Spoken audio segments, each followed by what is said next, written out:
Hello. Okay. We're going to go ahead and get started. Okay. Are you going to put it on? Yeah, because Okay. you're not wearing it, are you? No, no, no.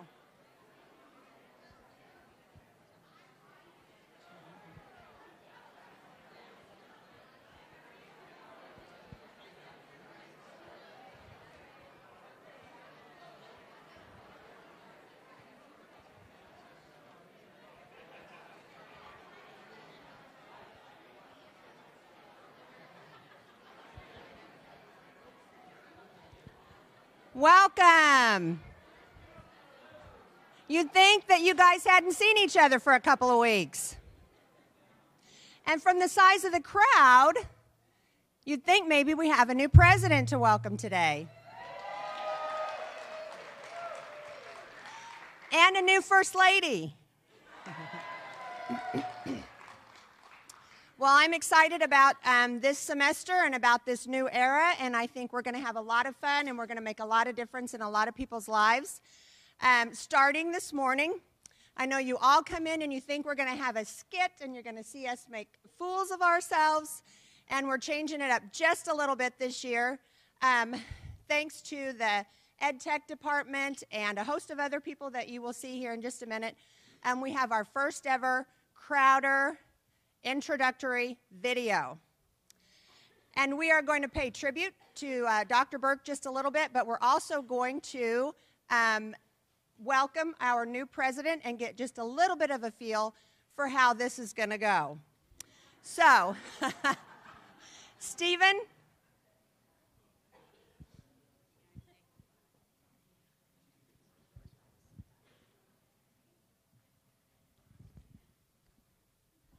Okay, let me explain. It's usually an early morning nap, then it's a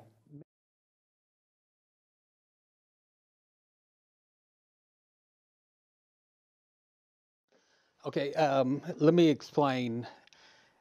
It's usually an early morning nap, then it's a mid-morning nap, then I have a early afternoon nap, then a late afternoon nap.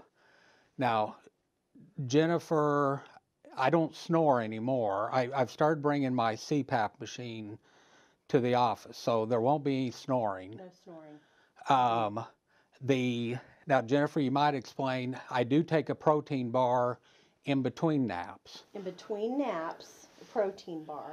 And don't be scared, he does not bite. Okay. And you just kind of lay it on his mouth. Sometimes I don't have enough energy to chew, so I just kind of gum it a little bit. And if I gum it enough, then it just kind of the protein kind of comes in, and I've got my energy and I'm ready. And there's usually about a 15-minute window that we can get meetings scheduled. Like, okay, so you got the early morning nap, then nutrition time, then a meeting, then we have to get the late morning nap in so I can be done before lunch, because then I have lunch, then the afternoon nap, and then we do the nutrition all over again. That one, it usually takes a little bit more to wake me up. Right. Jennifer, I don't know, Martha, if you sing. Jennifer usually sings to me to wake me up. Just go and sing in a song. Of your choice. I like, hey, Dr. Coltharp, you're our guy. It's time to wake up for your meetings now. That's usually. Yeah, something along that line. And it has a beat to it. Maybe if we can now work in, Dr. Coltharp, you are the president now. Get up for your meeting time. Yay, yay, yay. Or something, something like that. Like a cheer. So, but anyway, Keith's here. Go ahead. I'm here for my interview with Dr. Burke. All right. We all set? Let me get my things out of the way. Dr. Burke, let me see. I want to drop off Scooby-Doo first. Dr. Burke, excuse me. If it's okay, I'm having trouble with Scooby-Doo with the move. And so if you don't mind, I would like to just leave Scooby-Doo here so he can get used to things. Sure, that's pretty many out there. Now, Jennifer, do you have my Scooby snacks? I do. If he starts acting up, just give him one of those candies. All right. And he'll be fine. Does he need to go out very often? No, take him for a walk 2 or 3 times a day, and that'll be good. Okay. While I'm here, let me ask you a quick question. On your chair, do you have wiggle room in the chair, or is it a pretty solid cushion? What do you think about that? Actually, I've got lots of wiggle room, but I'm not sure you will. You think, okay, so you think we're a different size? I think so. Okay, I believe so. I might bring my own chair. We'll see. And I know you've got an appointment with Keith with it. I'll get out of the way. I might step back in and do some measurements. Don't want to run you out or anything, but I need to get my stuff moved in, and so I just Okay. checking on a few things with it. So, but take care of Scooby. Okay. All right. Thanks. Dr. Burke, Yes, Keith, come on in. thank you for taking the time to interview. Sure. Historian to historian, I wanted to have a conversation about your time here at Crowder to be able to kind of record for posterity, your experience here, to be able to make sure that it's been historically recorded on your tenure here as interim president. No, yes. I'll be happy to participate and share with you what I may know or what I might have considered over the past 6 months. So. Well, fantastic. Well, please tell us, what are your first impressions on, let's say, the library? The library. It serves kind of as a museum, if you want to know the truth. I love the windows, and I've just spent quite a bit of time just looking at all the historical documents that are present, the Senate resolutions and the House resolutions and the 50-year anniversary booklet and all of those things. I just think it's fantastic, and of course the modern technology that is available as well. I would agree. What have your interactions been with the biology faculty and staff? Well, Dr. Brolio, I think, runs a pretty tight ship, and it's been positive.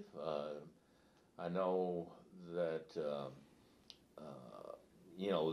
they strive to maintain neat laboratories and a very concentrated laboratory approach, which I think is extremely important. They're not into a lot of messy dissection and stuff like that, But no, I'm quite impressed with the sciences and the laboratory sciences especially. So Very nice. Now, the HR department just down your hallway, what have your experiences been with them over the last few months? Well, first of all, quite a professional group. I think Michelle runs a pretty tight ship, keeps them on a pretty tight leash, but nevertheless, they're quite competent. They've got me signing contracts all the time, and so they're, I think, quite up to date on how to run the human resources branch of this institution. So, well, thank you. What about our colleagues in the communications department over in Farber Hall? Ooh, very, very professional, outgoing, dynamic group. I know, several are, one of the faculty members, is a co-sponsor of Phi Theta Kappa and involved in the honors program, but the entire communications group, to me, is, like I say, extremely outgoing. really connect with students. We're very proud of our camp students here. What have your interactions with them been like?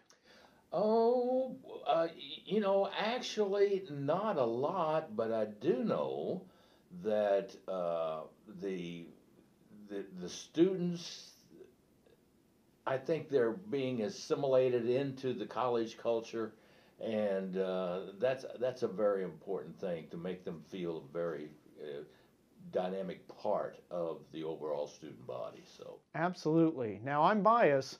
What has your experience been as interim president with my social science division? And don't hold back. Oh, well, of course, now you're talking about my field. So, but very professional group. I know, well, as a case in point, we've had 2 out of that division in the last 2 years to be the outstanding teacher of the year. So to me, that says something about the nature of that particular division. But like I say, it's a soft spot in my heart. The history aspect and all the social sciences are very important, and I'm just glad to see. And I know we have a new addition. David is doing a fantastic job, and like I say, Dina is the governor's teacher of the year for Crowder College, and you all do a fantastic job. Well, thank you. Well, I want to thank you for your time, and I want you to be able to share some closing thoughts on your tenure here at Crowder College. We appreciate your service, but want to know, what would you like to tell the faculty and staff in your last days here? Seriously, I came into this interim presidency knowing the background that Crowder has. I know it's very student-centered, and you live that every day. You can see it, you can feel it, and the students see it, and the students feel it. So my advice is to keep up the good work.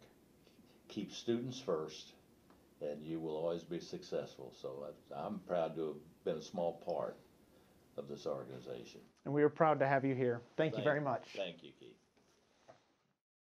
Now let's introduce all of the new employees since our last all-staff day. And we have a lot of new and a lot of people who are in new positions.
Weren't you happy? Dr. Colthorpe, it's brief. Brief welcome. You're going to do a brief welcome. Brief. Before your nap. I've circled the times of when I need to be done. Are you envious of the water mug I have? Who knows where this water mug's from? That's right. Leigh Freeman. Why is it that old people always need a prop before they tell a story? My grandpa will grab a baseball and tell me for 30 minutes about Mickey Owens and all the history there. I had a gallbladder, had some gallstones. I know that's what you wanted to hear this morning. But I feel like we need to, first of all, there's some people I need to apologize to, because over the last 2 or 3 weeks, or last, I guess now it's a month and a half or so, there's been a lot that's been going on with the presidential search. But to me, and that's very important, don't get me wrong, but the stuff that was big in my life was getting rid of gallstones. And the actual day that the board announced who was going to be president. Now, granted, a week before, Andy had called and made me aware of the vote and all that stuff. I'm not sure who they thought they were. When we actually got to the board meeting, there was no one else there, so it wasn't like they were going to sneak someone in the back door with it. But we still had to act surprised. It was at McDonald County campus, and that day, probably about a week before it, I'd been dealing with the gallstones. That day at the board meeting was when it hit the most, to where walking into the meeting literally was one of those, like a punch, to where you go down to one knee, and it was terrible. So whoever sat around me that day, my mom, I'm not sure at what age I learned this, but my mom used to tell me when you had a tummy ache that if you hummed, it would help you. So, I went through Saturday Night Fever soundtrack, even went to Sound of Music.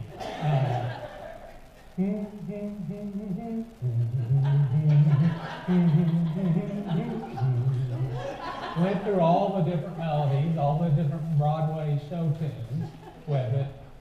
Went through the board meeting. Now, Andy could have just said, Glenn's our next president. But any of you that were there know that this went on for 30 minutes. Andy starts back in April. I was walking the dogs around the campus. He goes through the whole bit, and we're sitting there. I don't know if I'm supposed to be surprised or if I'm supposed to, but I'm by this time, this is a couple hours after the punch and going down to the knee and everything. They have the announcement. We get through with that. Cindy comes up, just doing her job. Cindy comes up and says, the Joplin Globe needs to talk to you. So, tears. If you go back and look at the Joplin Globe, even in black and white, I look white. So, by the time I got to the car, I had friends that were texting me that the Joplin Globe had already released the announcement. People were texting, and the one thing they were saying was, boy, you look terrible in your picture. So I had, there's Jennifer. Before I get going, I need to track where Jennifer was. She's part of this story, so I need to move over here, or I need to move to the other side. So I'm out in the car finally.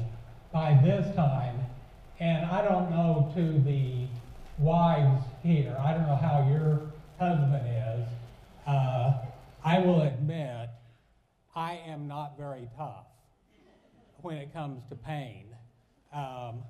We would not have kids if I had to do the delivery of the kids.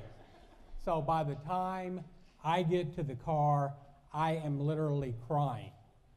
An individual comes past, stops, thinks I'm crying of excitement. Yes, I'm so excited. As a little boy, this is what I wanted to be. Not a fireman for me. I wanted to be Crowder president. We talked for a while. I kept crying. Jennifer texts me, "Are you coming back?" At this time, I was really thinking, because Hazel and I had experienced a week leading up to this big day of emergency room, and all they would tell us was what it wasn't. Your heart's fine. I still had the pain, but we don't know what it is, go home. So we had experienced this for a week. So at that time, I knew we needed to do something. Jennifer had texted and said, you might want to come back now to school, which she has to do that from time to time. You're an adult, grow up, be a professional. So I told her, and at that time, the only thing that tasted good was tea. So I went to McDonald's, right by the McDonald County campus, and it must have been like, take your kids to work day, and they just let all the kids do the work, because that line took forever. So I'm still getting texts from Jennifer saying, "Where are you?" Some of you know why she was texting that. So this takes for a little while. By the time I hit 49 with it and coming back, have you gotten to the stage where, and this could be, in fact, is any of our, I don't know if Oren's in the room, whether Oren will arrest me with this or not, but I wasn't thinking straight. The pain was, it was pretty, I'm singing loud, I'm singing now. It's not past the humming stage. Jennifer's texting, "Where are you?"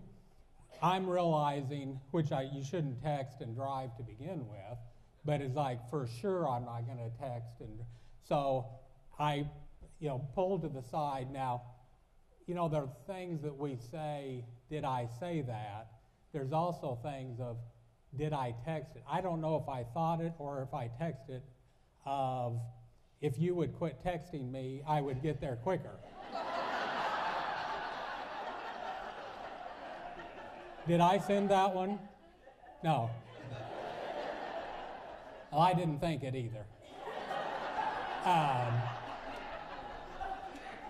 So by this time, the text kept coming in. I thought there must be a problem. Students upset. I didn't think she was tied up or anything, but I thought there's got to be a problem there. I need to get back for it.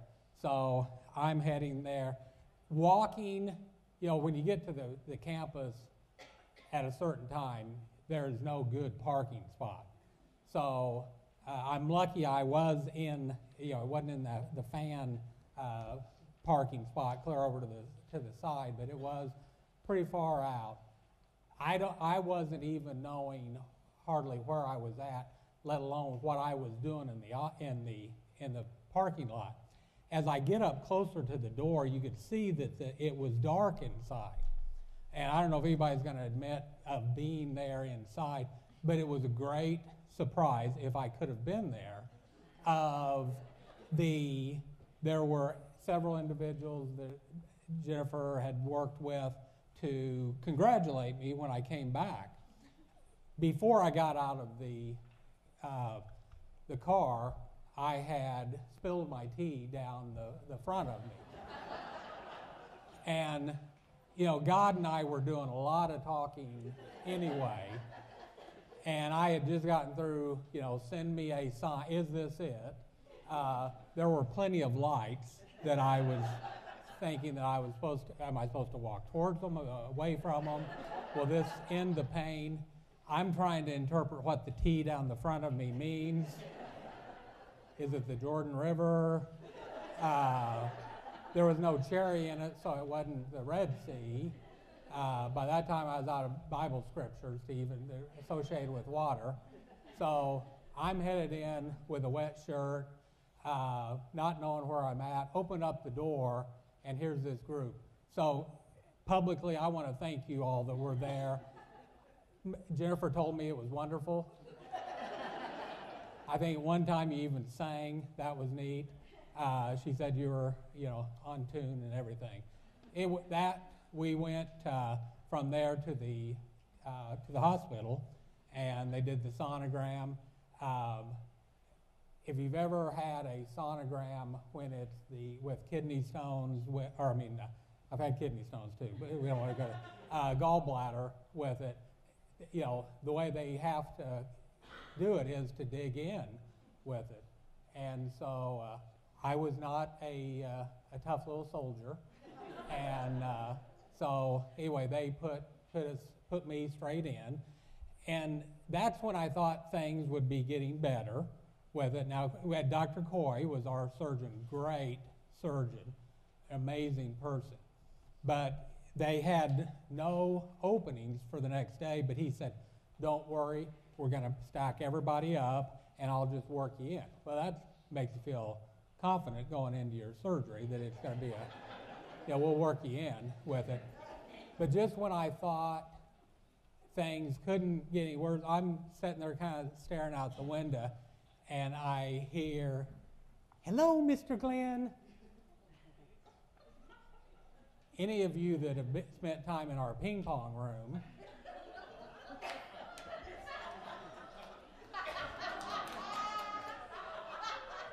oh boy, Mr. Glenn, Mr. Glenn. One of our students is going to be my vitals tech for the next 3 nights. Oh, Mr. Glenn, I'm so happy. I hadn't even looked to the door, but I knew the voice. God, first there was the T. Now Lindsay. And I've got to tell you, Lindsay first did a great job. He was amazing. It was just such a great experience with it. I don't know what it would have been like if I didn't know him, but it was an interesting experience. As they, the 7 to 7 shift, as the one's going off, they're talking about you. He's done this and he hadn't done this and he should do this and we got this down to this. And one of the things that I was able to interpret was he hasn't gone number 1 yet. And so she said to Lindsay, by the end of your shift, you need to make sure he's gone, or you need to blah, blah, blah, blah, blah, blah, blah. And I said, whoa. What does blah, blah, blah, blah, blah mean?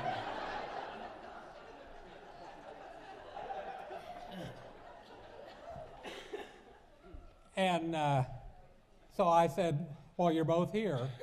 We're trying again. So I grabbed the pole, and of course it takes you, 10 minutes just to unhook things from the bed to it. I call Hazel in. Let's go in here together.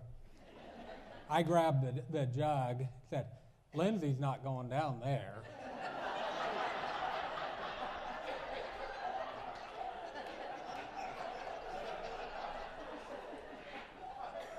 It was for better or worse. You got to go. Oh, Glenn, that wouldn't be right. That would be unethical. We're not going to do that. You've got all day till the end of his shift to try and do it. You can do it. I'm proud of you. I know you can do it. I don't need a pep talk with that. So during the day, that was the motivation, and every hour, Mr. Glenn. And you can't lie about that. I mean, you have to save it and all that stuff. So I was successful. We never, yes. We never experienced blah, blah, blah with it. The only problem we had was about 3 o'clock in the night, when at 3 o'clock checkup. And again, all they do, the temperature, take your temperature, they do the blood pressure, they do the thing on your finger for your oxygen level. So, it already been, I think this is the third night with Lindsay. He just wasn't thinking. All of a sudden comes in, turns on all the lights. It was a solid sleep. He stands there, looks at me. By this, I'm awake now. Lindsay, what did we do wrong?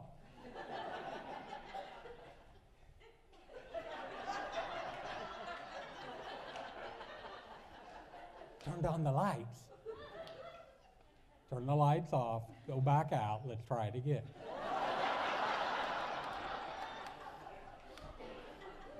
We wait. Lindsay, you can come back in now. He was waiting he wanted to do it right. He comes back in, turns on just a little night light, and goes on. But he did a wonderful job. You'd be proud of what he was like.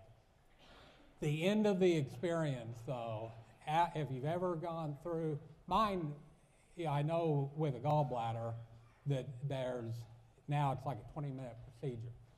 A couple little holes, they yank it out.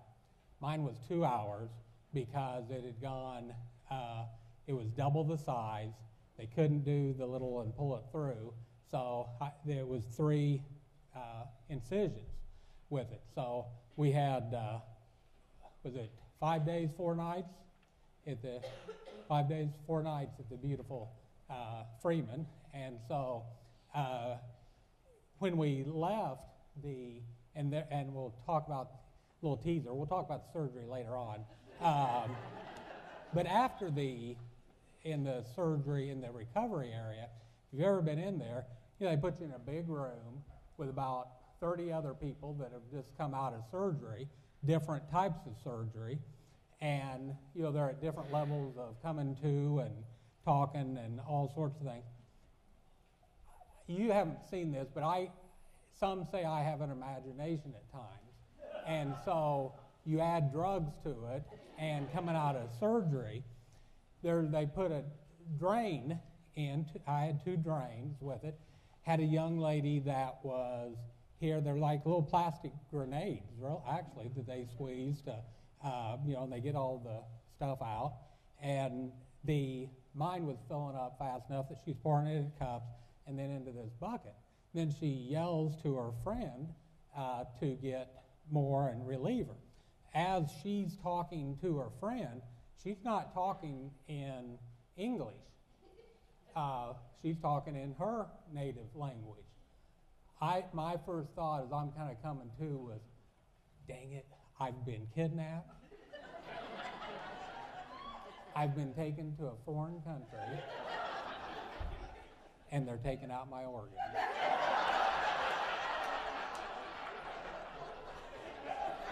The only thing that saved me from just crawling out of my bed was I had no energy to crawl out of bed. But the question they also asked you, which makes it a little bit worse, is, do you know where you are? I said, yes, I'm on to you. I know where you took me. She just, okay, honey. Next thing I knew, I'm back in the room, and Hazel's there, and of course I had to tell her the story, and no, we didn't go to some other country with it. But it was great. The goal with it the whole time, Dr. Coy was a wonderful surgeon with it.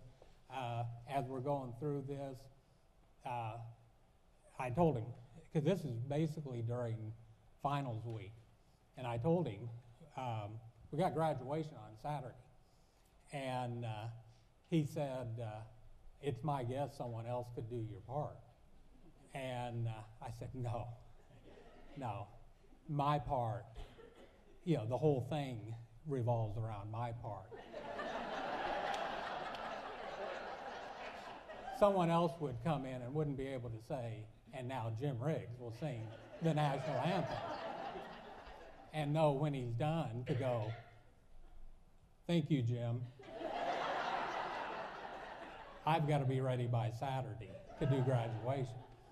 So the only problem was, they mess with your muscles, your stomach muscles with it, as if I don't know if I had any, but I mean, they hurt them. And so getting up was, and the only thing I know with it is kind of like a pregnant woman with it, of the only way is kind of one of those,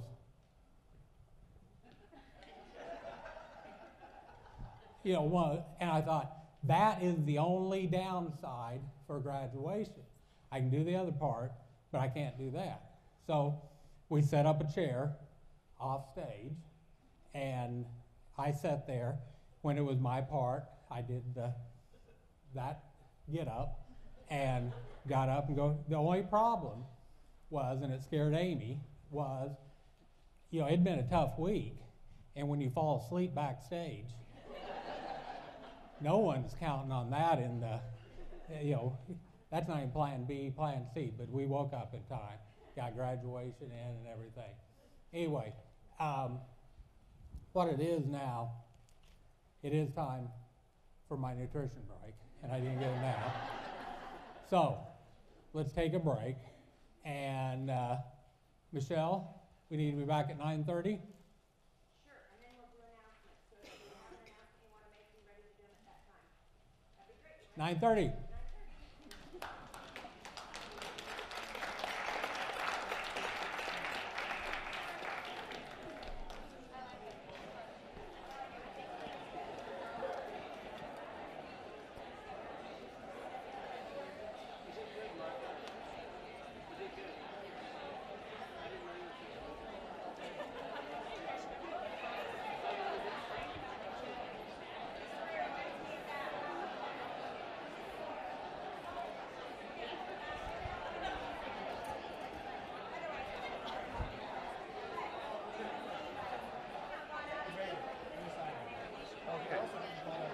No, I'm actually pretty proud of myself.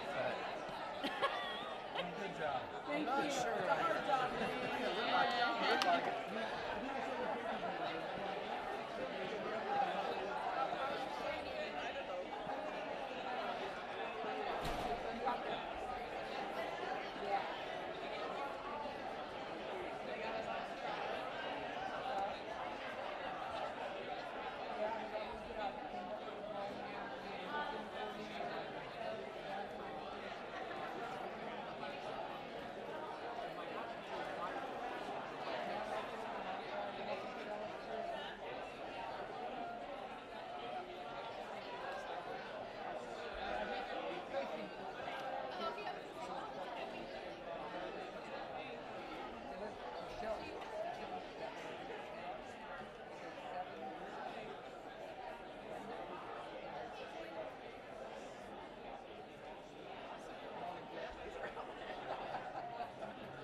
map drawn.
How are you guys?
That's right.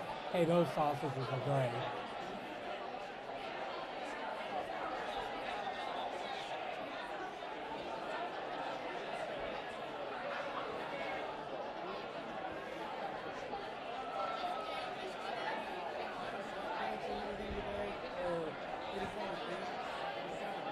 Yeah.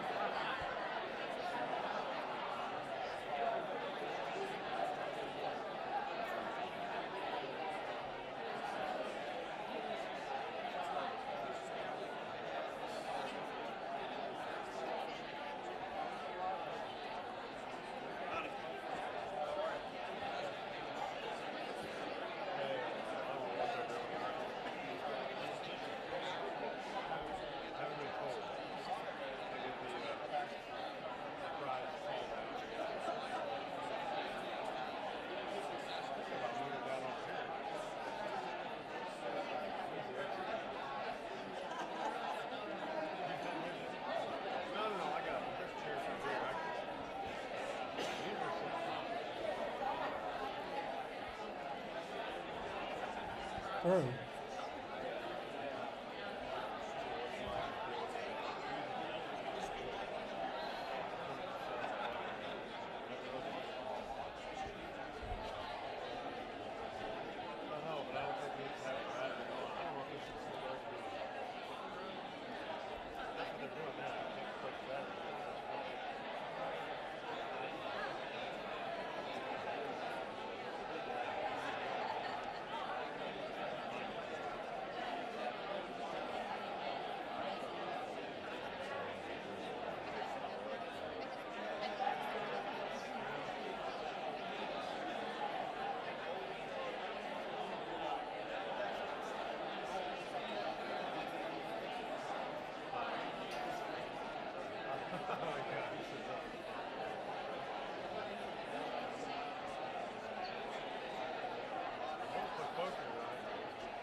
Ryan's going around.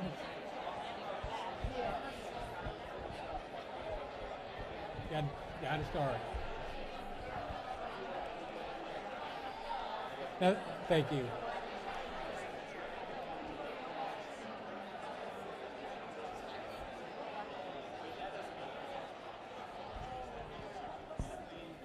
All right. Ryan's got some 50-50. Yeah. I'll take a Yankee Candle.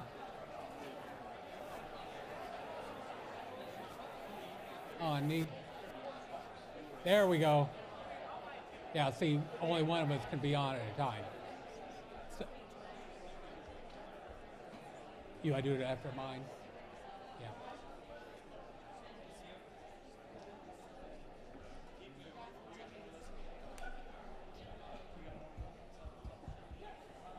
Let's see, 2 items before we get going with our update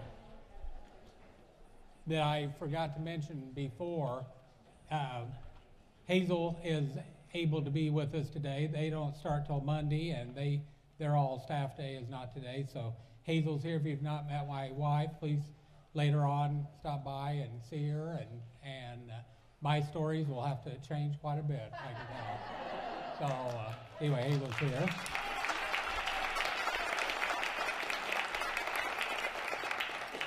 Also, before Martha heads to the airport, her son's leaving, so she's kind of emotionally, in fact, I guess if we messed with her for a little while with it, we'd see her start crying with it, so we won't do that.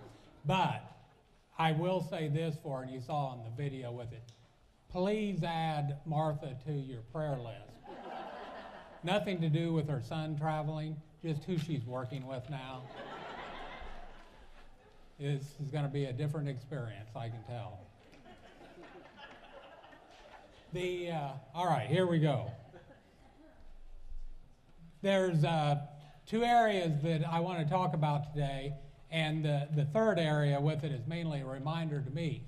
Normally with it, one of the things that we've missed over the last couple of years, and I was probably the one that burned it for us, we did away with VP updates a couple years ago.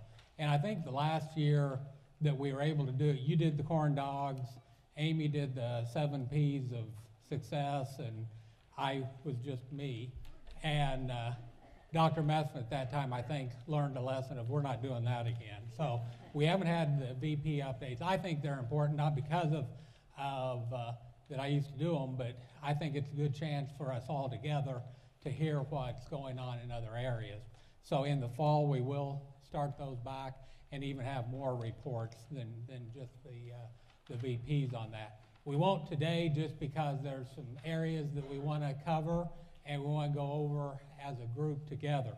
The first thing is the action plan. Some of you were able to go to the open forums and hear some of the things that I threw out during the forum. I want to go over those today, partially to put them in stone, but put them in stone that we all can see. After the forum, well, after being hired, I guess, a couple of people said to me, there's a couple of the items that you mentioned in your forum that I hope we do. All those things are the truth, and we're going to do them. That wasn't a, like buying a car type of deal of here's what you might be able to get. Those are things that we need to work on. And the thing that I will say over and over again, part of the reason I see my selection as a sign to all of us that we are moving in the right direction. When we were identified to move on to lead, to continue, the board was saying to us, let's move ahead. We're going in the right direction. You know, think about it as an athletic team with it. If a team's not going in the right direction and the head coach retires, if they're not going in the right direction, you find someone from the outside to come in and lead that team in a different direction. If the team's going the right direction, then you move up from within, you keep going. We easily saved a year of trying to get to know each other and trying to figure out what's going on by continuing with that. We should all see that as our board and our community. People that I don't even know that I've seen over the last 2 weeks at chamber or at churches of getting out and talking to different groups, people coming up and talking to me about the fact of, I was pulling for you all so things could continue. And that's been the consistent comment from the community, from the state, even with it, of individuals at other community colleges. So we want to talk about that action plan. I want to make it on tape, so that's 2 tapes that we've had it on, that this is what we're going to do. And then I've got a little thing with it that we're going to go over with teamwork at the end. These are the exact slides. You see, I added the word now with it. Because at that time, we said that these are the things that if I'm in the position, we would start doing. That time is now. The first thing, and I guess if I had to come up with a number 1 priority of what we need to work on together, is our enrollment. And this is not a problem just for us. It's not a challenge for just us. I was at a president's meeting yesterday where everyone's enrollment is down. It's not just us, and it's across the nation. I mean, first of all, there's the number of high school seniors. That's going down. There's also people that right now that are in jobs, maybe not great jobs, but enough that they're supporting the family, where it's an issue of, do I continue in this poor job, but I'm making enough to support the family, or do I go back to school? We've got to look at other options on how we can meet the needs of those individuals. What other type of schedules can we create with it to bring those individuals in? That's going to take everyone together. This is a all hands on deck type of deal. The people have probably seen these. I know that I showed this to the faculty back at our September faculty lunch and learn. I know Tiff and Amy have shared it with people in their areas too. The number 1 thing that we should be proud of the most is the number of completers, the individuals that have completed a degree from us. Now, look at that number with it of where we started with it and where we're at now with that. You may have seen the article where they interviewed Tiff recently in the Globe.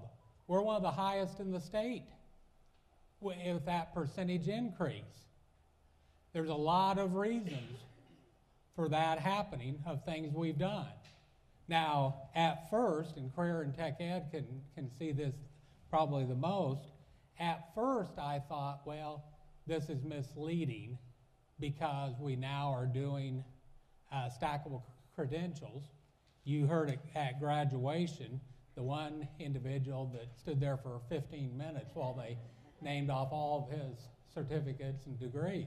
That's cool, by the way. Think about the job that individual's going to get, even if he's up against one of our other students that only has 4 certificates or whatever. But how qualified they are for that job. But talking to Chet, it was no, and that's why he put, it's unduplicated. If I've got 5 degrees, 4 degrees, 3 degrees, I'm still only counted as one person. I'm one completer. Now, we made a lot of changes with career and tech ed. You remember 5, 6 years ago when they would start here, they'd have to start off in their gen ed before they could even take that welding class. We sent a lot of students away because they could not be successful in that gen ed class. And you'd meet with them and talk to them, and the tears in their eyes from, I didn't come to college for that. I came to college to learn how to weld. Well, now what we're seeing with it is, okay, let's stick you in that class. You're going to learn to weld. You're going to get a certificate. And then at the maturity level you reach, it may not be then, it may be a little bit later, then you're going to add that gen ed and get that degree. We've now done it long enough to see success with that. Diesel is a good example. I about made a huge mistake with diesel. Our number of completers were very low. I can remember talking to Clarence about it. Clarence, do we need to shut the program down? We're not seeing our numbers of completers. Well, they're learning and they're getting jobs. Well, I went out and started talking to industry about it. Yeah, they were getting jobs. They were hiring them before they graduated from us. Well, you know what we ought to do? We ought to graduate them before they get that job. So developing those certificates, they move up then through that. And I can support my family now. I've got a certificate. I can get that job, support my family, keep working on that next certificate, and keep having my job. Advisement.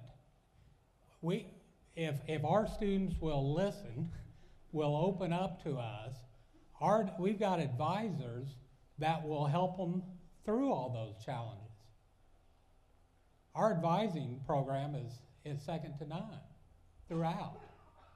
Think of how far we've come as a college with advisement. I mean, if you go back to 1963 with it, of what was advisement like then with it. Now it's a lot smaller group, but think of what we offer with it. That's a total school process. Now, okay, that's our completers. That's our enrollment.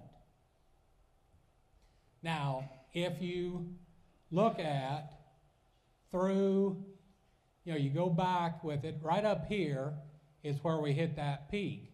These are total credit hours. Really, numbers isn't a good comparison. It's the credit hours is the best comparison.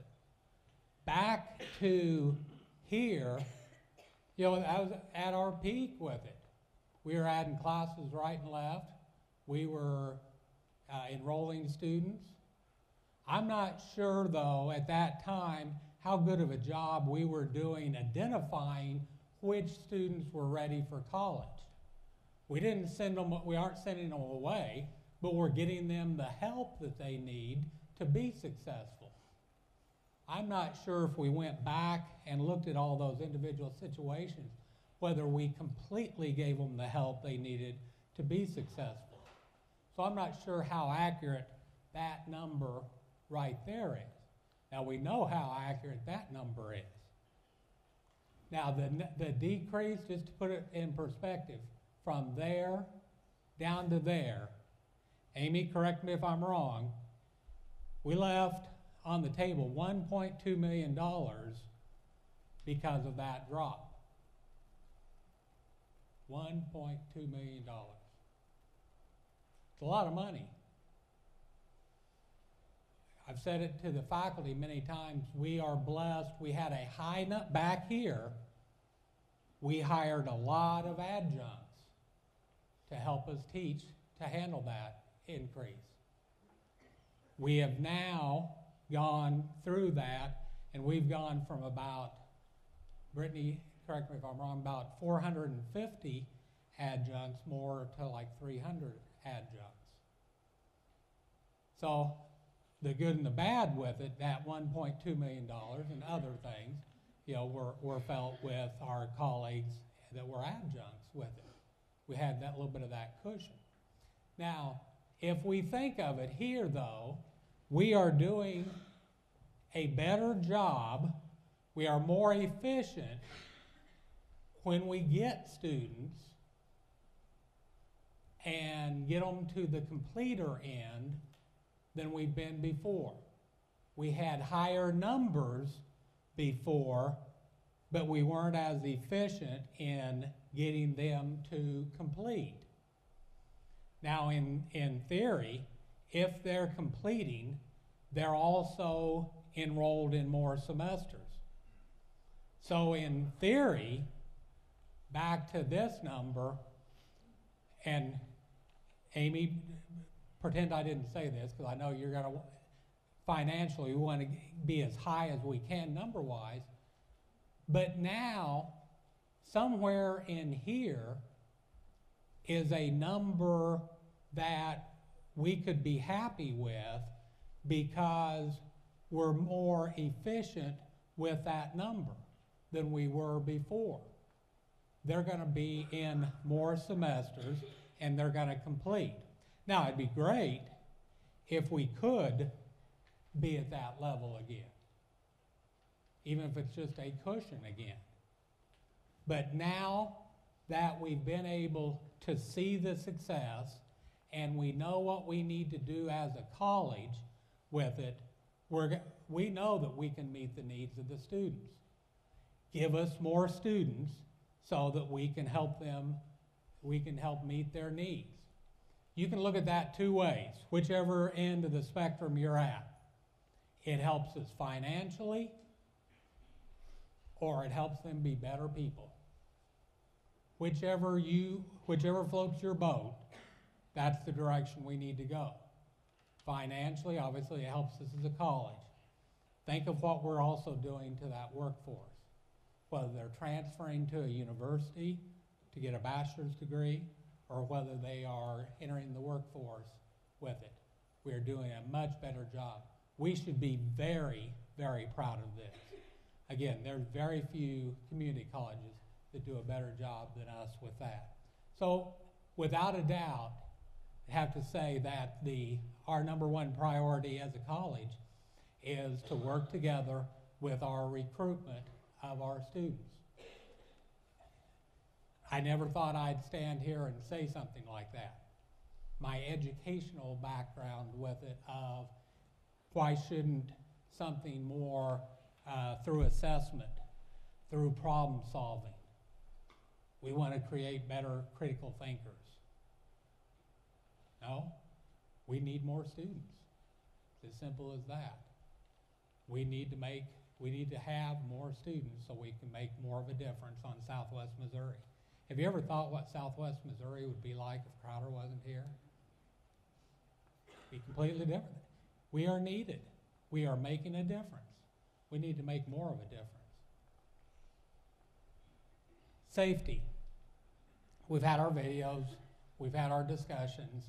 We need to go area to area and talk about what that area is doing for safety.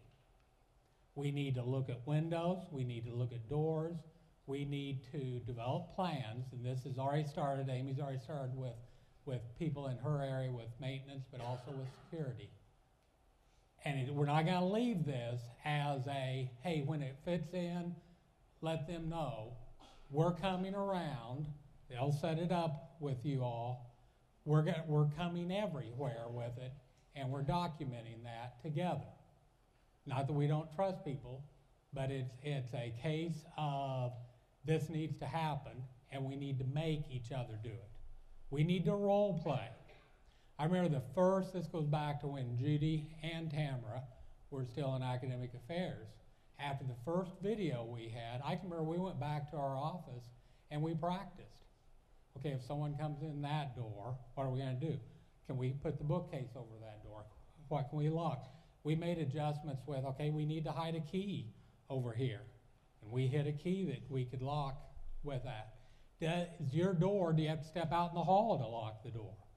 How does it happen? We're not going to wait and learn by mistakes. We're going to make this happen. one thing, as a principal, as a superintendent, I've been through bomb threats, I've been through guns, I've been through knives, I've been through you name it with it. Gunmen that were parents, gunmen that were individuals in the community. I'm going to be the one that's going to talk to your loved one on the day that that happens. And so I want to make sure that we've done everything we can to be the safest environment for us and our students at all of our campus sites. So this is another high priority. Shared governance, there's two reasons we need to look at this. Number one, I don't know what our structure is, to be honest with you. I've been on college council for 7 years and I really don't know what it does. So we need to look at the role of college council, first of all, and formalize that.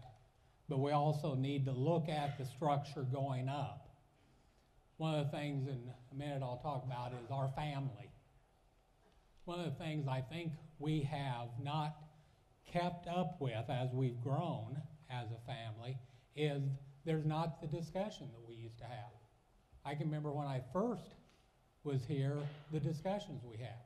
And I don't think anybody made a decision of let's quit doing it. Again, I think it was we all got busy. It was easier to just a small group or an individual just make a decision and move on. That's not Crowder. Now, this is also an area that with HLC, though, we were marked down on as a concern. So we need to formalize it just so they can check it off that we did it. But we also need to do it because that's how we make decisions. That's how we grow as an organization, is discussing the options, looking at the data, and making the best decisions. We've got an opportunity with the Neosho School District, for example, to build a partnership that we've never had before with one of our own at the leadership of the Neosho School District. Jim and I started talking a year ago about different things that we could do together, even when he was in Seneca with it. We need these K-12 districts have limited resources just like we do. We're all poor. We need to put our poor resources together and see what we can do better to meet the needs of our students. There's things that we can do to help each other. We are blessed here to have a high school, a secondary career and tech ed program. Not a lot of community colleges do.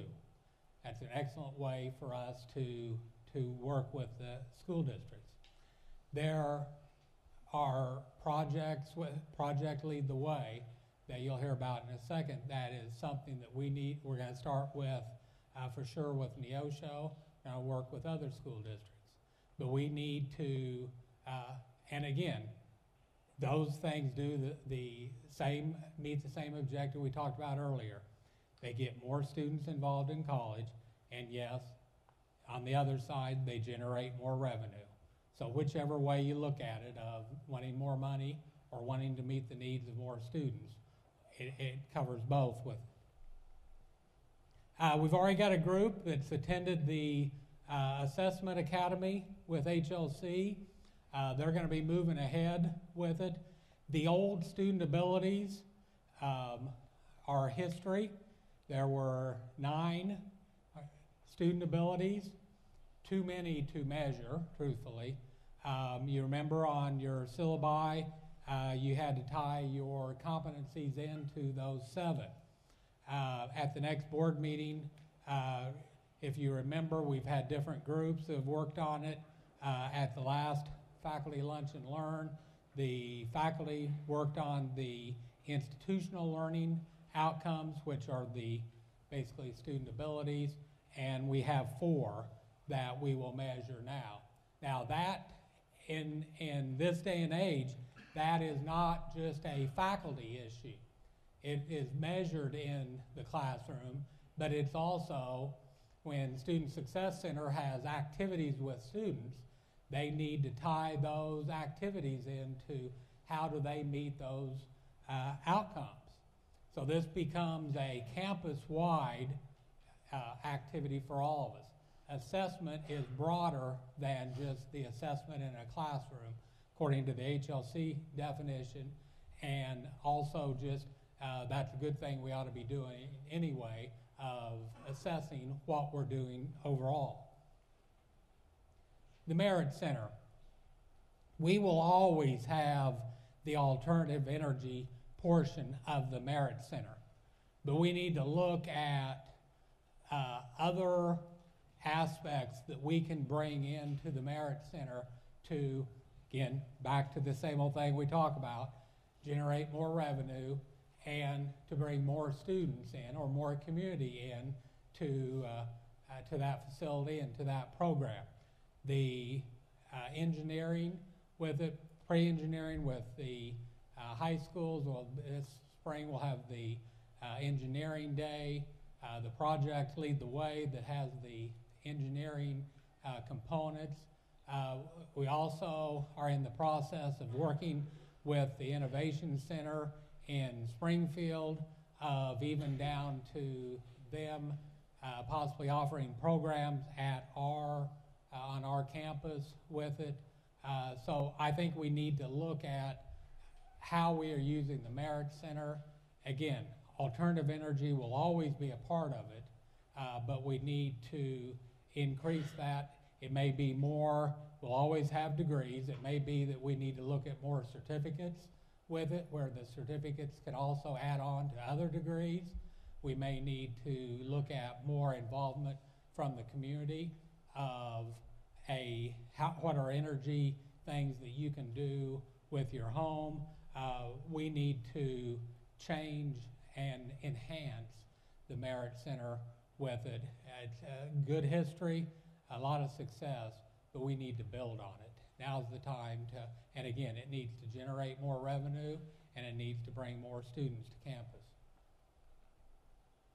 Advisory councils. This kind of also ties into the shared governance.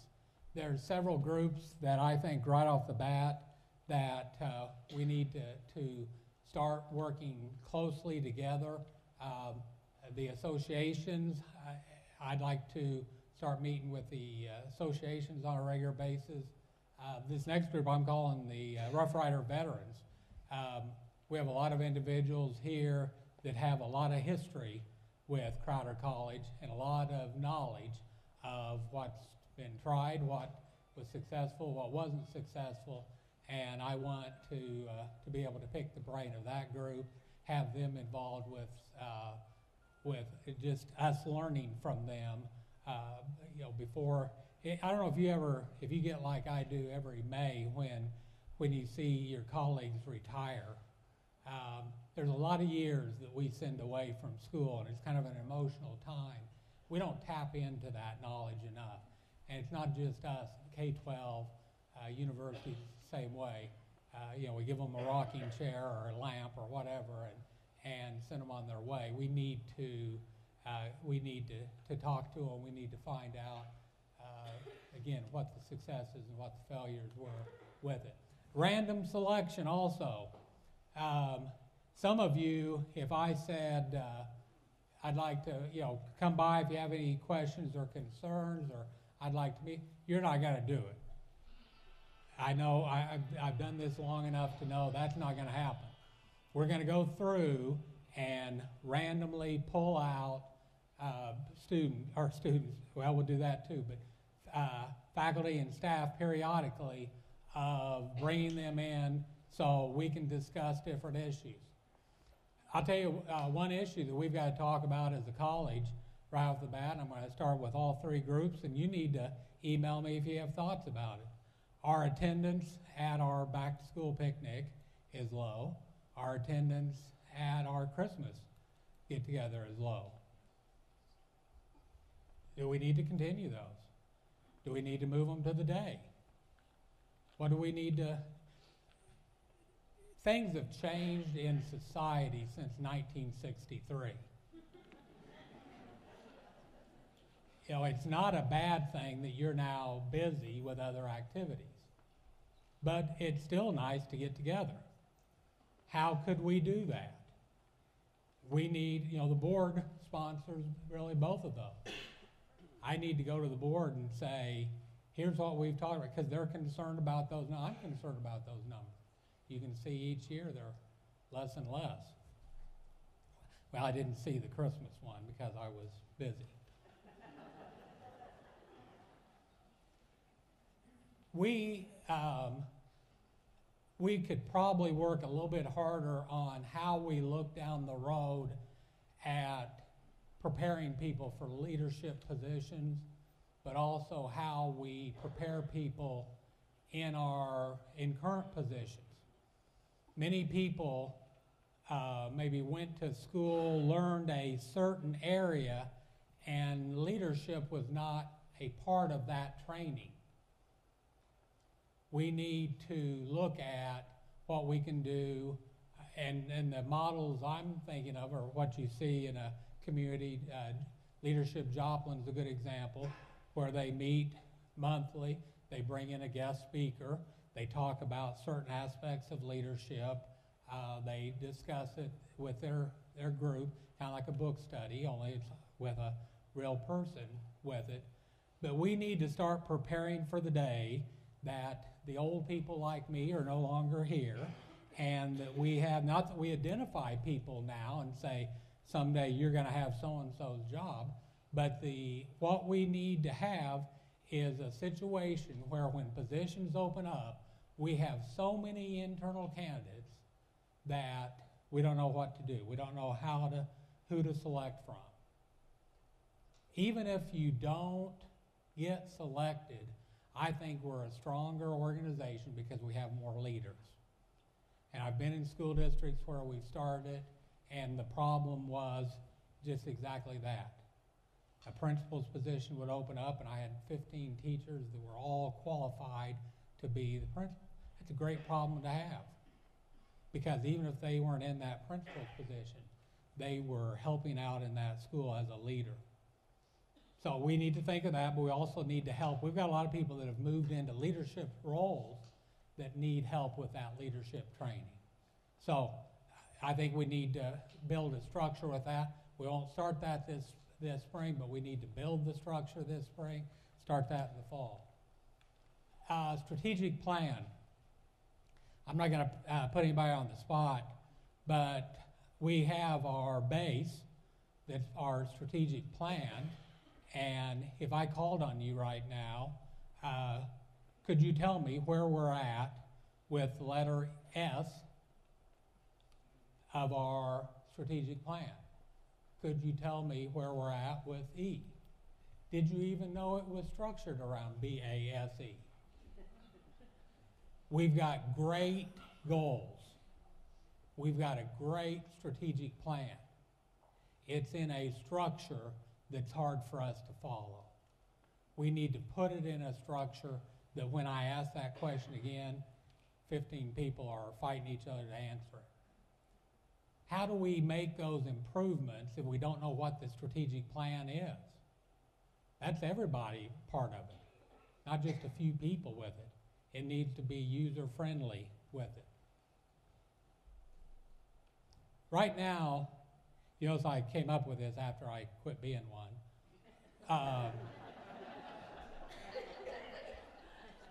Truthfully, for 7 years, I was not evaluated.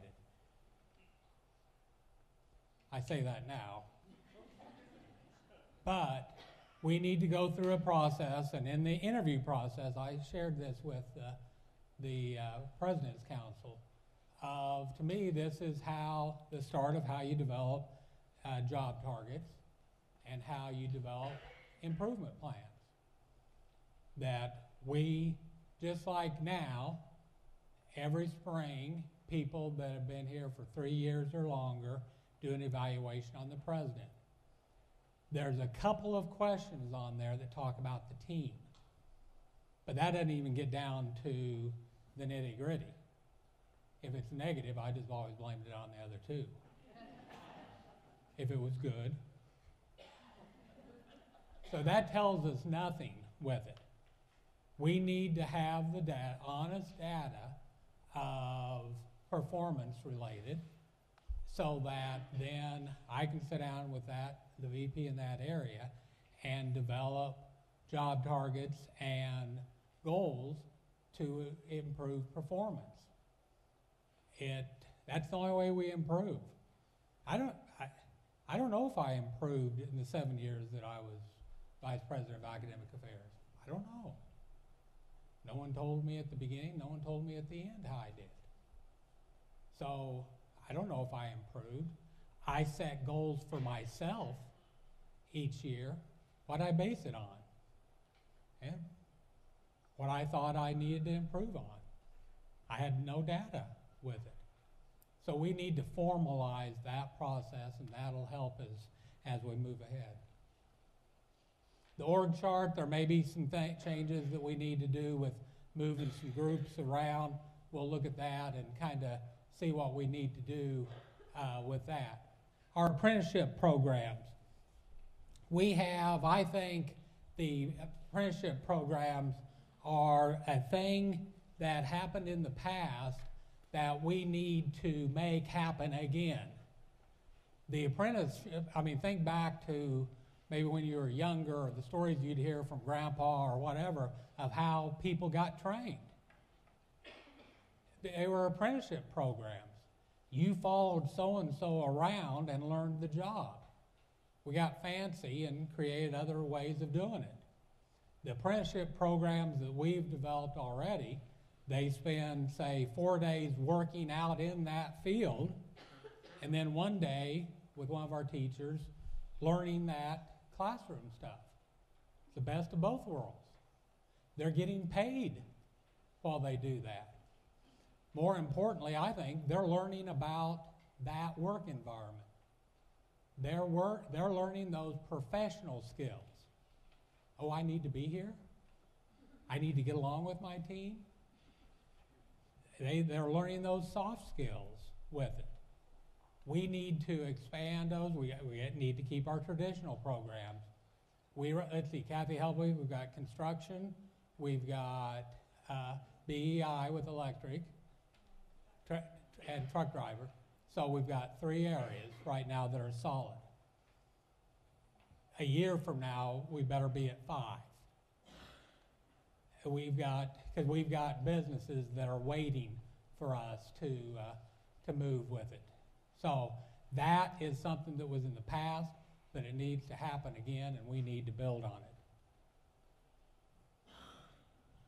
One of the things that I've struggled with, and I probably opened up too much in my letter when I applied for the job, in the application,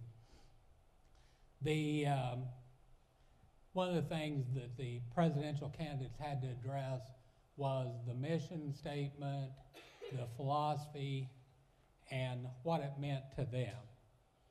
Now, I probably had an advantage just because I knew what it was, but I'd also lived it. And it wasn't hard to talk about servant leadership. I believed in servant leadership before I came to Crowder. That was a part of my philosophy as a beginning administrator. The mission statement, yeah, I can buy into that of how we're preparing those students for the world, and I think that's very easy to measure, and I'm behind that. I put together some on that. But I also talked a little bit about our family. And one of the things through the process, and I know for sure with the board, kind of surprised that I am here in the position, because I told the board a lot of things that I truly believe. Because in the process, I looked at it as, you know what you're getting. I'm not going to be someone else. That would be bad for the college, it would be bad for me. So I'm going to tell you the way I feel. And there were times, especially in the 3-hour interview with the board, that after I said something, I thought, okay, that just nixed it right there. But one of the things that I put in my letter that I've struggled with personally is the family. When I started here, we talked about the family. And I can remember talking to my old colleagues at Southern after I came here, and made the comment of, they talk about being a family, but they really are. There is a family feeling. Now, over that 7 years that I was here, there were times that I thought, we're not the family that we were before. I didn't feel that all the time. There were times that maybe things happened and I thought, you don't treat family that way. That's not family. So I studied a lot, did a lot of thinking with it of why is it that our family is different? Because as I taught, there's several, I'm not going to embarrass them, there's several individuals in here that have been here for a few years, I'll just leave it at that, for a few years, that I've asked them that question. Do you feel Crowder is the way it was back in 1963? Are we still a family like we were then? What's changed and what do we need to do differently? One individual, and again, I'm not going to put him on the spot, really said some things that opened up my eyes of, Glenn, what family that started in 1963 is the same? Think of a group, an immediate family. They started in 1963. Think of the thing, nothing's going to be the same. The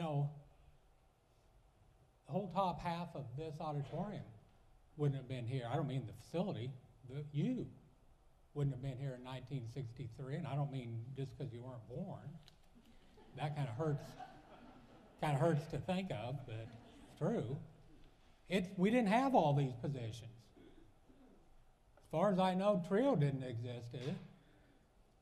When we opened the door, I don't think TRIO existed. So think of the changes. I can remember talking to individuals towards the end of their career, as they retired, of eating lunch together. A large group living in the same neighborhood.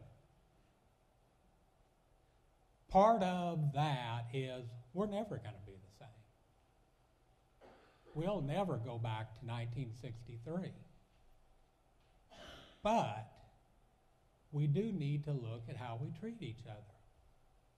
We do need to look at how we are as a family. Now, we're not going to do this overnight. We're not going to, and we may not even come up with anything on writing, in writing. But I think individually we've got to look at, we talk about being a family. We either need to quit talking about it or we need to do it. I think we are still a family.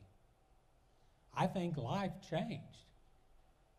When we talked about the picnics and the Christmas things, life's different in 1963 and what you had as options to do in the evening, for example, with a family.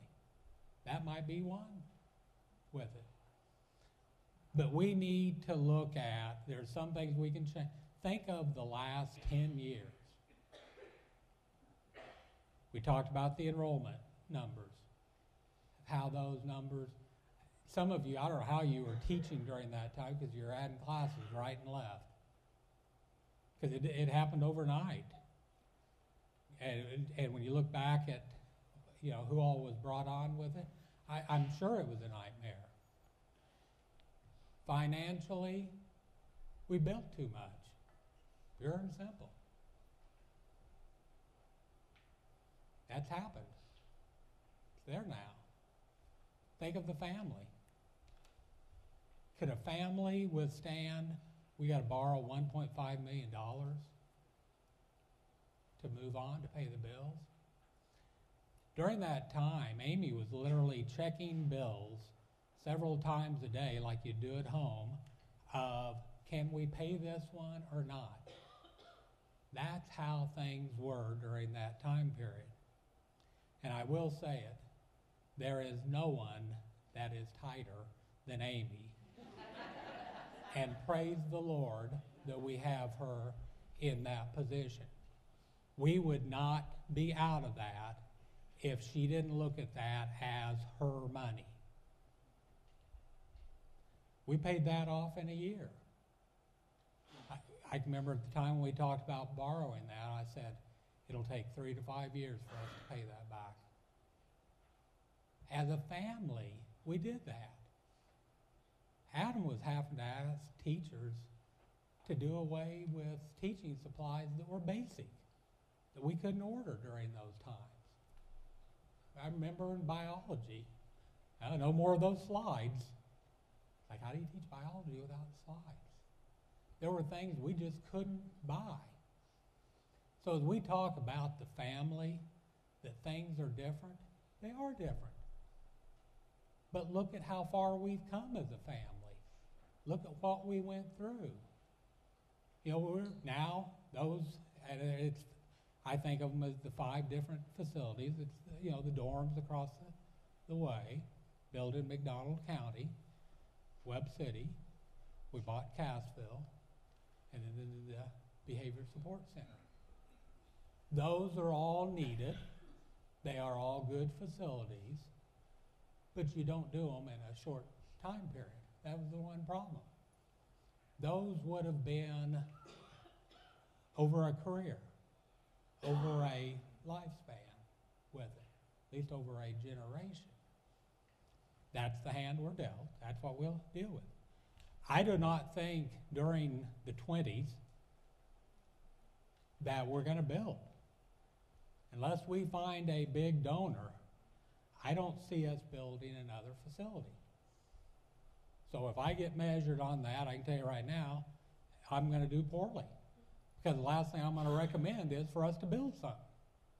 When we do the dedication of Ardo Fieldhouse, that better be a big celebration.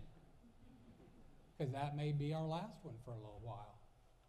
Because like that family, when they remodeled, when they went out and bought the bass boat, when they went out and did the whatever, the family had to quit eating out.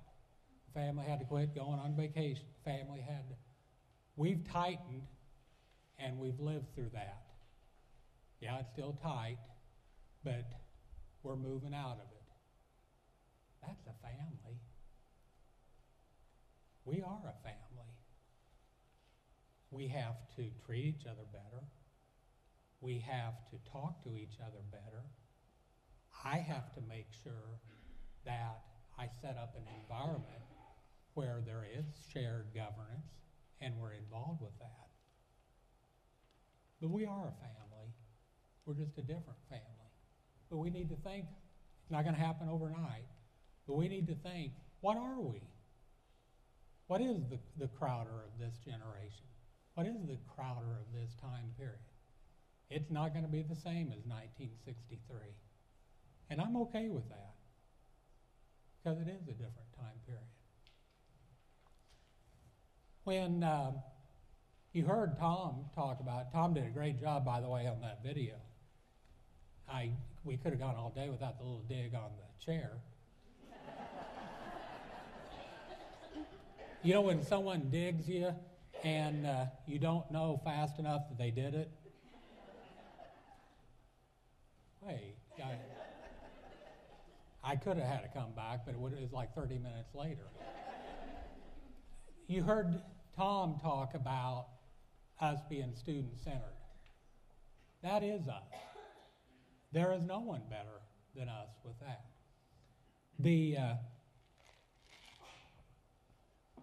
To tie this in, and we're going to do an activity, let me go back. The one story I told you, I gave you a little teaser on, was the surgery.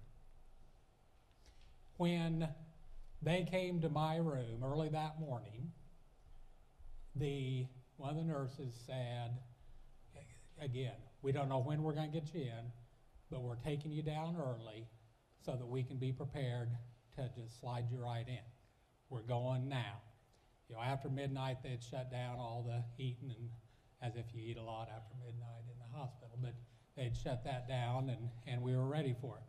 They started throwing things in and closing things up, and we went out the door. As we're walking, as I'm rolling out the door, people are like coming out of the walls saying, Glenn, I'm so-and-so. I'm in charge of your such and such. I'm going to watch these numbers, and we're going to make sure everything's okay. They'd walk off. Kind of, here'd come another one over. We weren't even to the surgery area yet.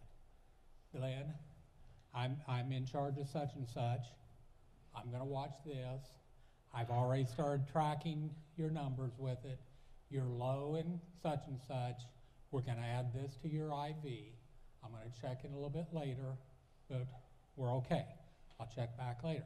Now, the cool thing for me individually, about half of these people, I had had their kids either at Stapleton when I was principal or North when I was principal. So we got to stroll down memory lane, what I could, remember with it. But every step of the way, there was an individual that was coming out to be a part of the team. We got down to this little room. There were about 4 or 5 people that were more involved. Some of the people I'd seen before came back in. His number's down to such and such. Make a note of that. We need to get that up before he goes in.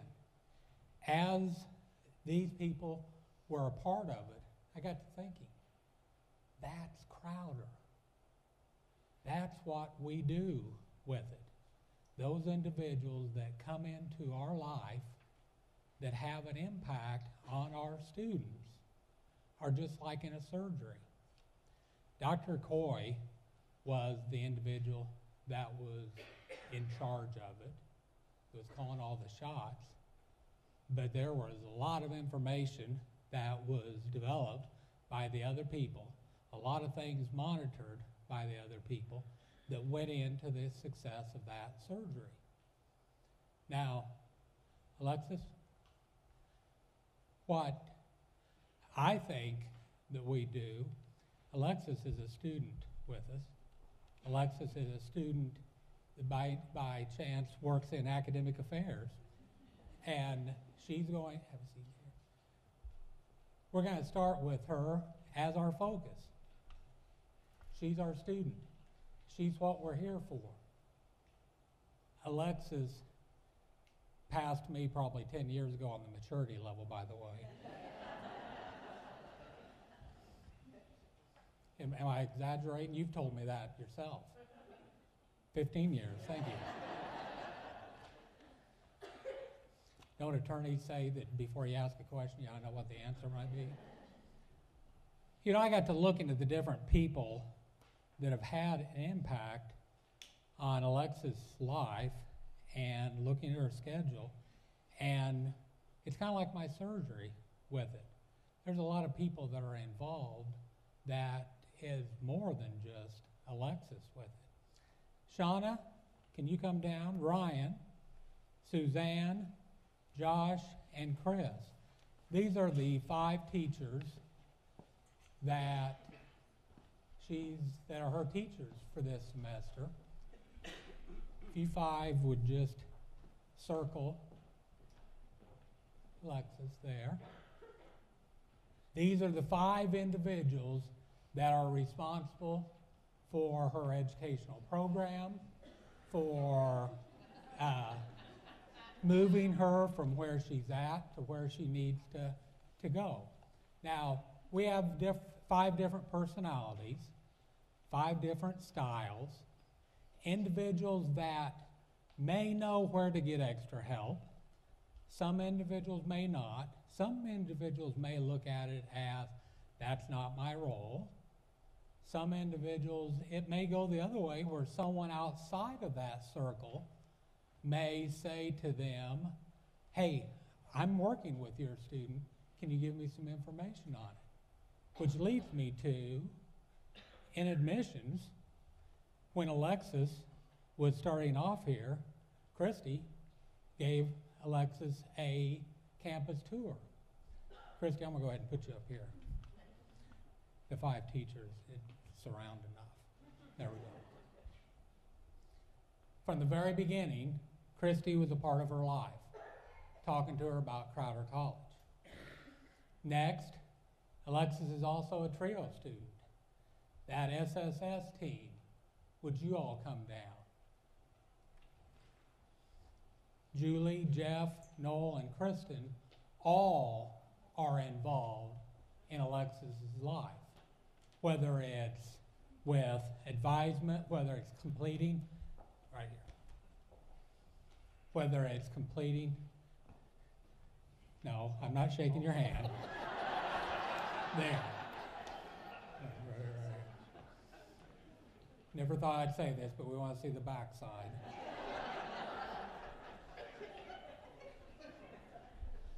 Now, also involved was Jamie. Jamie from the Student Success Center. Jamie's been working with Alexis on transfer. Once she finishes up here and looks at going to a university, right next to your buddy Jeff there. That may get out of control. They're working on transfer options. Counseling.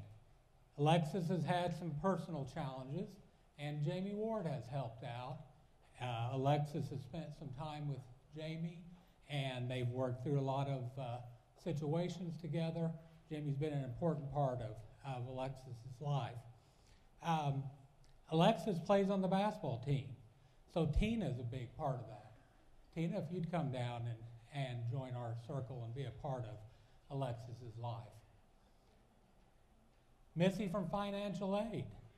The good or bad, financial aid's been a part of Alexis's life. And Alexis needed someone to answer questions for her and direct her down the path that she needed to go. The bookstore, Becky in the bookstore has been a part of her life. Buying supplies from the bookstore, her books and other supplies. Maintenance. James built some tables for Josh that were used in the graphic design program that are amazing. Computer tables and other things, whether they're a part of the program that impacted Alexis in her work. The foundation, Joanna, she helped with scholarships, helped with helping her, Alexis fill out applications for scholarship, guiding her in the right direction, showing her the need to write thank you notes with it. Let's see, Jennifer from Academic Affairs. Jennifer was involved. If any of you that have had a student worker know how important that involvement is between someone in the office and the student worker. The Mark and Lori have played a big part in Alexis's life because of both the residential hall, she lives in Brown, and also she participates in student activities. So both of these individuals have played an important role in her life. Gary and Teddy, I don't know if you both are in here or not, but they've been involved with, she eats in the cafeteria. They've prepared nutritious meals for her, and she's the healthy individual because of Gary and Teddy.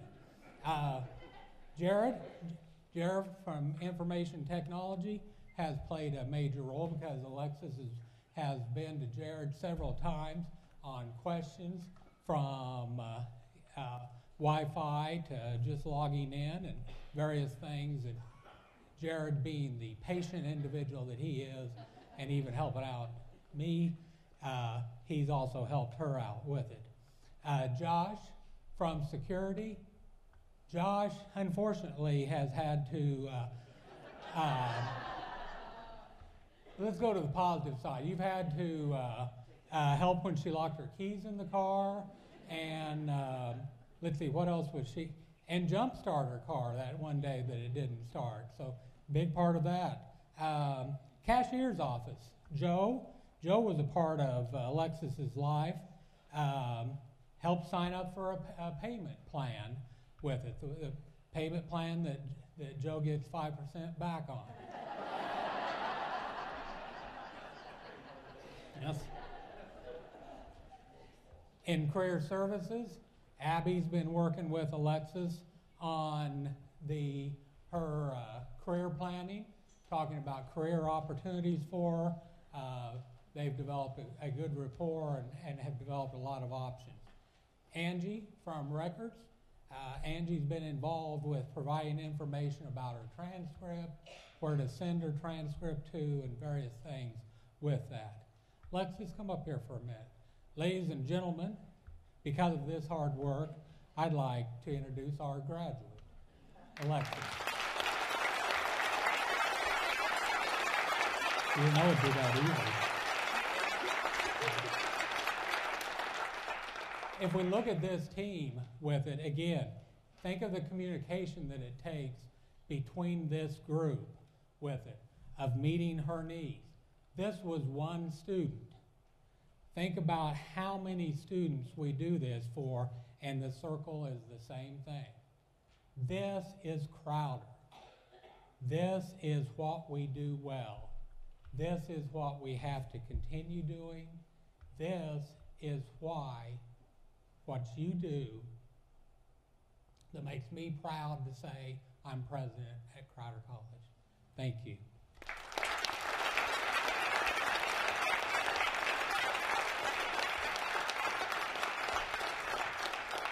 Thank you.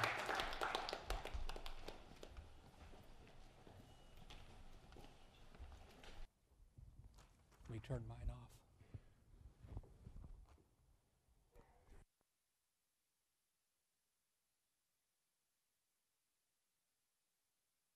Announcements. Remember, on the back of your agenda, there's a teaser for the staff development offerings for the semester. The complete schedule is on the S drive. Look that over. There's still some opportunities for some staff development sessions. So if you have an idea for a session or you want to offer a session, just let me know. Anyone that had a no picture on the PowerPoint, if you'll see me, we'll get a picture in there for you. We need that for the directory.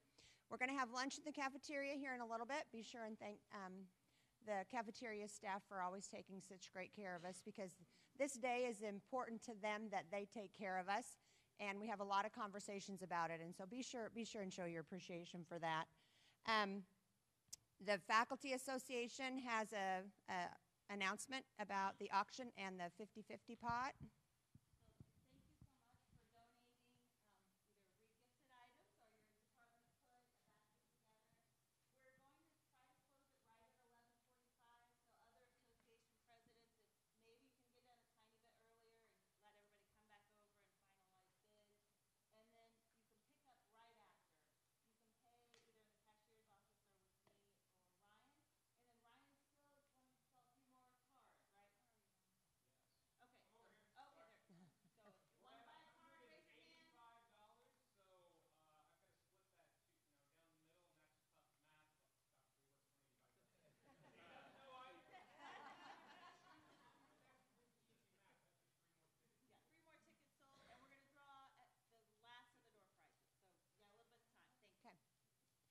Other announcements. I think we wanted to hear about.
Did we have an announcement about the food pantry?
One last call for any announcements.